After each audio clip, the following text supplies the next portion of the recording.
And Rivera out there at practice today and was not all pleased. Said the practice wasn't good enough. Defense played well, but the whole team needs to be better. Sentiment echoed by a former first-round pick there, defensive lineman Jonathan Allen, who sounds fed up with the team's lack of recent success. I'm here to do my job, and I'm here to do it at an effective level. And it really is about the team, man. I'm tired of losing. We're tired of losing. Everyone here is tired of losing. We want to win. And if it's not about winning, I really don't care about it.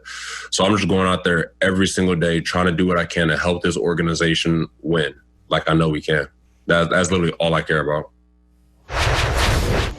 Take you to Ashburn, Virginia now, home of the Washington football team training camp this year. And you heard Jonathan Allen's sentiment there. They're tired of losing. They need to be better. And, well, Ron Rivera was not all pleased with practice today, David Carr. And, look, not so great practices are not uncommon this time of year, especially in this kind of training camp that we're dealing with. But what all goes into a practice that isn't up to a standard?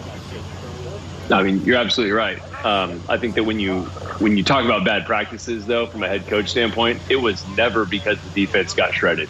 So in my personal opinion, the offense is always having a bad day. So, I mean, you even heard him say, kind of reading between the lines, or actually reading the lines in here, and he said the defense had a good day, but our offense, or he didn't even say our offense, our practice needs to be better. So that just means we got to step it up. You got Scott Turner, new offensive coordinator, coming in.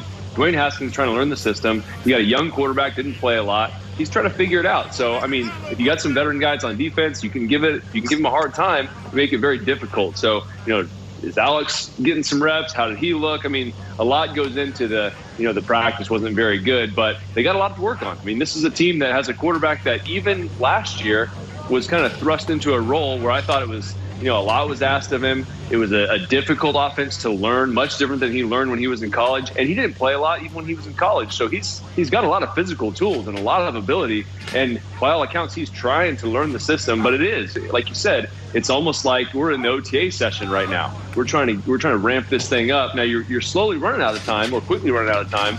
And you got to figure out eventually, and that's where you kind of get the defense. When the defense starts talking, the defensive line's like, I'm tired of beating these guys up all the time. I mean, that's kind of what you're hearing. So they got to step it up a little bit.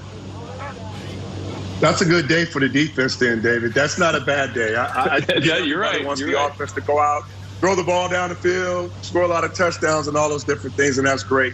And I think when you also factor in that they got a new coaching staff, which means they got an entire new system from what they had last year. The verbiage at the quarterback position going from, a Jay Gruden, West Coast system to Scott Turner, like you mentioned, is totally opposite. It's not even the same. So you got a young kid who coming into the league doesn't have a lot of experience, who now has to learn an entire new system. You haven't had really any mini camp reps, no install, no nothing, and you got to try to figure it out. On the defensive side of the ball, we move a little bit faster because we react more to what's going on, but that's a new system as well. Everything is new. So you got to understand that when you're installing and incorporating new systems and stuff, there's going to be growing pains. It's not going to be great 2 weeks into the system, into the season. You see, at Washington NFL, pads are on, and this is one of the most impressive players we have seen come out of a draft. Well, you know what? We see it every year, but it was darn exciting to see him at Ohio State and what he was able to do, and what Chase Young might be able to do in his first season as we bring in Brian Baldinger, D'Angelo Hall. We go to Ashburn, Virginia. We're going to negotiate the NFC East here, maybe a topic per team. And D'Angelo, why don't you get us started here as we focus on the Washington football team, and you think about the talent that was already in that line and how much better it can get with Chase Young's arrival.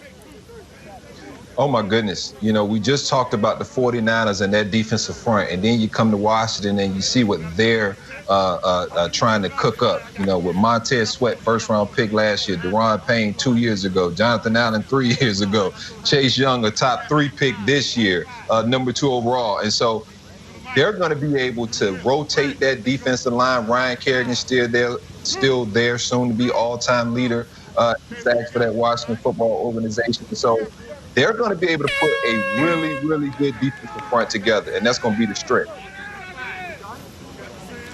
Yeah, look, Jack Del Rio, has been brought in to coordinate this defense. It's built along the defensive front. They're going to have 8 guys active on Sundays. They're going to just rotate 8, keep them fresh, keep them healthy. They brought in Thomas Davis to be the quarterback of the defense. He's been with Ron Rivera for a long time through Carolina.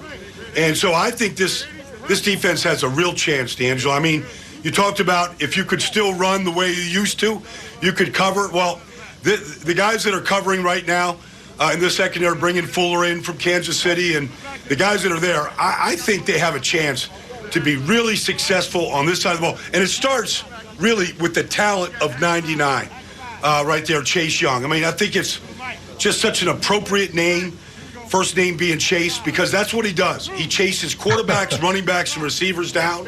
He's got that kind of speed and athleticism. You cannot forget about the contributions that Ryan Kerrigan has made for the last decade, standing right next to him, number 91. This has a chance to be an elite group, much like what we saw in San Francisco a year ago.